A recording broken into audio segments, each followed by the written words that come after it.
Good morning to all. I am C. Saranya, APCSE from KIT. So today we are going to see about introduction to Python. So before we are seeing the introduction, so just go through the history of Python. It is a general purpose interactive object oriented and interpreted high level programming language. It was developed by Guido van Rossum at Centrum Wiscom and Informatica in the Netherlands. So during the late 80s and early 90s. So okay, next we are going to see about the features of Python. So first feature is simple and easy to learn. That means it is an integrated development learning environment. So because it having two modes of operations, and first one is shell mode and second one is editor mode. So shell mode is nothing but it is interpreted to execute the instructions immediately one after another by pressing the enter key. So okay, next one editor mode is also nothing but it is a script mode. In this mode the programmers can type the program completely and store it in a file, so by the extensions, that means .py. So for example, word file we have stored the .doc, .txt, like that. In Python file we have saved the .py. So okay, next feature is free and open. Python is a free and open source licensed software. That's why it is a simple one. Okay, third feature is high level language. So it is a high level language like commonly available Fortran, Pascal, C and C++. Okay, next one, it is a portable one. So that means it is nothing but we can run it in anywhere in the different platforms. So okay, next one is interpreted. It is an interpreted language where there is no need for separate compilation and execution. That's why it is an interpreted one. So next feature is object oriented. It is a powerful object oriented programming language. Next one is extensible and embedded. It is easily extended by adding new modules. Next one is extensive libraries. It has a large standard libraries that support many programming tasks. Next one is interactive mode. It supports interactive mode which allows interactive testing and debugging for the code.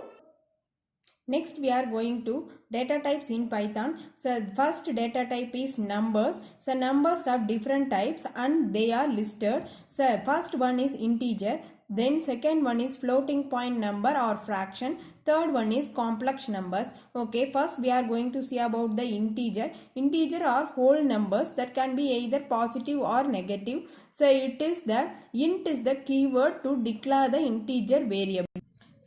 Next one is floating point number or fraction. Floating point number can be either a rational or an irrational number, real numbers. It contains a fractional part. That means it contains a decimal point. So after the decimal point we had the numbers. The keyword float is used to represent the floating point.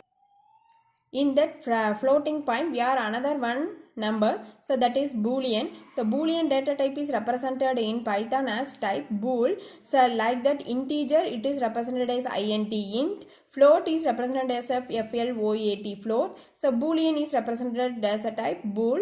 It can be one of two values, either true or false. So it is internally true value is represented as 1, so false value is represented as 0. Next one is string. String can be letters, digits or symbols or a combination of the three. That should be enclosed in either single quotes or double quotes or triple quotes. The triple single quotes are used to write a multi-line strings. So the examples we can explain later.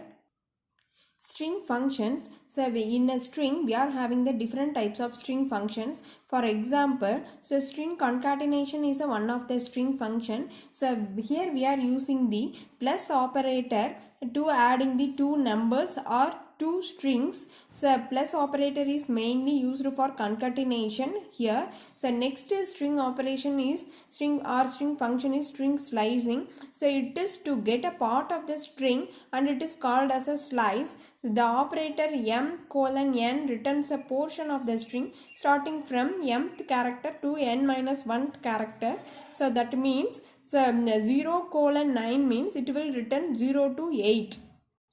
Next, we are going to see about the list. So, if we want to store a few values, so for example, we can store continuous 10 numbers. So, we can assign the 10 variables. The problem of using many variables is simplified in Python by using single data type called list. List can be diagrammatically represented as a given below. That means a horizontal box. So, it likes an array. We can studied in C. So, array concept. So, it is a list here.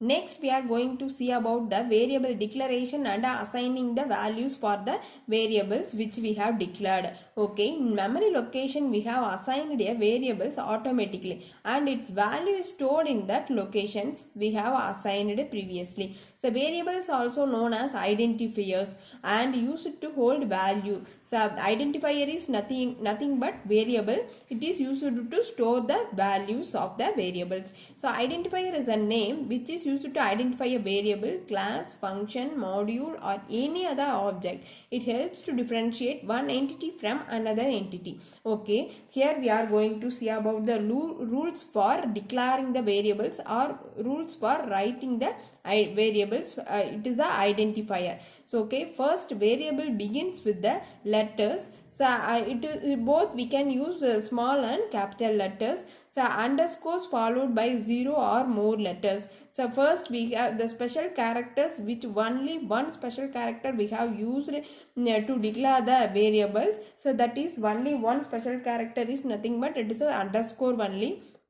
And then we can use digits after the followed by the underscore. We can use digits, numbers and letters, etc.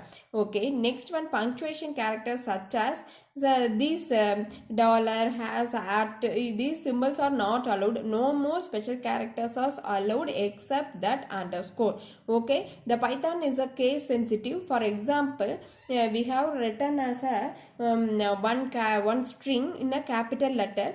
The same string we can written as a small letters. So it denotes the different variables. So it is called as a Python is a case sensitive. Okay, next one, keywords should not be used as a variable name. For example, int is a keyword, so it will not used for the variable name. Okay, next, spaces are not allowed. If we want to declare the variables with space, we can use the underscore instead of space. Okay, first like that, these are the rules to declare the variables. So by following these rules we have to declare the variables. Okay, next one, we are going to see about the assigning the values for the variables. Normally, what is the assignment operator? Equal to the assignment operator. So using this assignment operator we can assign the values for the variable. So first, what is the syntax mean for assigning the values for the variable is nothing but first we have writing the variable name. So then assignment operator is equal to and then value or expression. So it is the rules for assigning the values for the variables.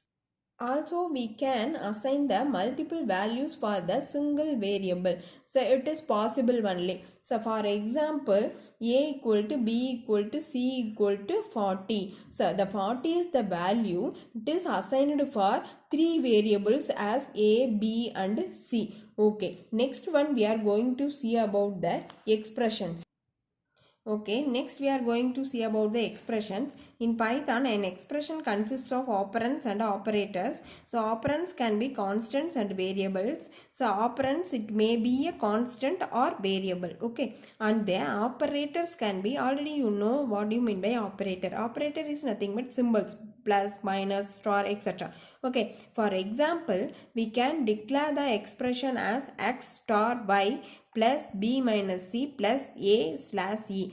Here, so star, plus, minus, plus, slash, open and close brackets. These are all the operators. Okay, here x, y, b, c, a is a operands. Okay, in this expressions, the operands are the letters. Okay, the operators are the symbols. So okay, the expression consists of variable, operators and values. Okay, in function call. So if we type and execute the expression, the interpreter calculates and yields the result. So it is nothing but, so in this expression execute after execution by using the interpreter, so it calculates the value of the expression. Okay, thank you. Next class we can continue the statements, that means if else, the for loop and then conditional statements. Okay, so for while loop and do while loop, so looping and conditional statements we can see on next class. Also briefly explain about the list. So the another more data types are also available, so that is tuple, set, dictionary. So for the future classes we have seen a deeply explained about that concepts. Okay, we can see you on next class. Thank you.